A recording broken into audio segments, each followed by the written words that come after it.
របៀបស្ងោរបង្កងងាយៗមានឲ្យជារសឆ្ងាញ់ខ្ញុំមានបង្កងចំនួន3ដែលខ្ញុំទិញនៅ Smart ហើយខ្ញុំនឹងធ្វើស្ងោរជ្រក់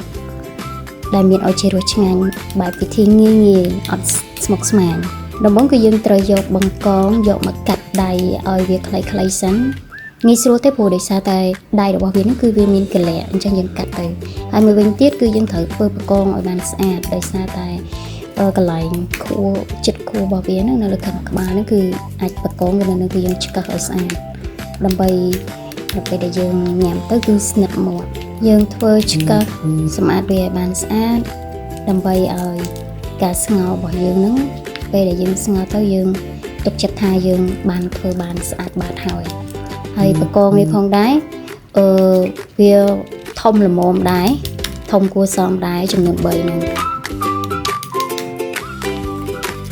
បន្ទាប់មកយើងយកបង្កងយកទៅលាងទឹកឲ្យបានស្អាតលាងពី3ទឹកទៅឲ្យបានស្អាតដើម្បីយកមកពងហូបយើងលាងទៅម៉េចឲ្យបានស្អាតមើលកន្លែងក្បាលរបស់វាឆ្កឹះហើយក្បាលខ្មៅយើងចេញឲ្យបានស្អាតកុំឲ្យវាធំក្លិន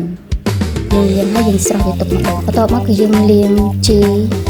ស្គល់ស្លឹកគ្រៃម្ដេងក្រូចឆ្មាដើម្បីទុកម្លាយសិនបន្ទាប់មកយើងទុកវាមួយឡែកសិន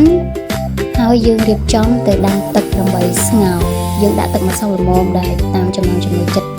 ដែលយើងកំណត់ទៅលើចំនួនមួយដែលយើងធ្លាប់ធ្វើចឹងបន្ទាប់មកយើងយកស្លឹកគ្រៃដែលយើងបានលាងទឹកហើយនោះយកមកដំដើម្បីយកទៅដាក់ក្នុងទឹកស្ងោរយើងអាចកាត់វាជាខ្លីជាកង់ទៅដើម្បីងាយស្រួលក្នុងការស្ងោរហើយម្ដេងក៏ដូចគ្នាដែរចិតសបកឲ្យស្អាតហើយយើងដំទុកដាក់ស្ងោរហើយមួយវិញទៀតគឺ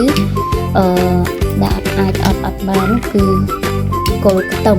ចាវាឈ្ងុយហើយមួយទៀតគឺបន្ទាប់មកទឹកពុះយើងដាក់គល់ស្លឹកគ្រៃម្ដេងស្លឹកក្រូចសើចហើយក្រុមដាក់ចូលពេលទឹកពុះគឺយើងដាក់ស្ករអំបិលប៊ីចេងហើយនឹងទឹកត្រីបន្តិចតាមចំណង់ចំណូលចិត្តយើងបន្ទាប់ពីដាក់គ្រឿងហើយគឺយើងកូរវាឲ្យសព្វទុកឲ្យវាពុះ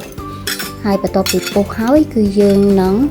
រៀបចំដាក់បង្កងចូលដើម្បីឲ្យបង្កងវាចូលជាតិជាមួយនឹងគ្រឿងអំបិលស្ករប៊ីចេងដែលយើងបានដាក់មុនយើងដាក់ចូលទៅហើយយើងកូរវាតិចមកឲ្យបង្កងវាជ្រាបចូលនៅពេលដែលដាក់បង្កងស្ងោរហើយវាអត់ទាន់ពុះយើងមកឆ្លៀតហាន់ជាហើយចាមានជាណាមានជានាងវងអីជាដើមយើងហាន់វាកណាត់ទៅហើយហាន់ម្ទេសដើម្បីទុកដាក់ទឹកត្រីហ្នឹងអត់បានទេរបស់ឆ្ងាញ់ចាទឹកត្រីម្ទេសបន្ទាប់មកគឺយើងហាន់ក្រូចឆ្មាទុកដោយឡែកមកហើយនៅពេលដែលឆ្អិនគឺយើងច្របាច់យកតែម្ដងកុំឲ្យខាតពេលនេះជី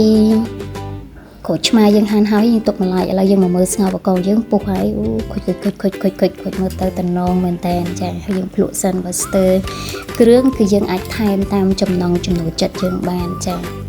តំណងមែនតើហើយយើងបង់ជីចូលតែម្ដងដោយសារតែខ្ញុំចូលចិត្តជីបែបឆ្អិនអញ្ចឹងណាខ្ញុំក៏បង់ជីចូលទៅឲ្យវាពុះជាមួយនឹងស្ងោររបស់យើងដើម្បីឲ្យយើងញ៉ាំទៅវាធានាថាយើងអត់ឈឺពោះឥឡូវយើងមកដួសដាក់ចានទាំងអស់គ្នាតំណងមែនតើឡំហុយហ្មងហុយចាបើនិយាយពីជាតិវិញគឺ13ជាតិចាឆ្ងាញ់មែនតើតែ3ទេប៉ុន្តែជាតិសាហាវចាអញ្ចឹងយើងដួសដាក់ចានមកដាក់មកល្មមដែលយើងអាចវាប៉ាន់ស្មានហើយយើងចានកុំឲ្យវាហៀហូរខ្លាំងពេកណាបន្ទាប់ពីយើងដាក់ហើយគឺយើងច្របាច់ក្រូចឆ្មាចាច្របាច់ក្រូចឆ្មាចូលទៅ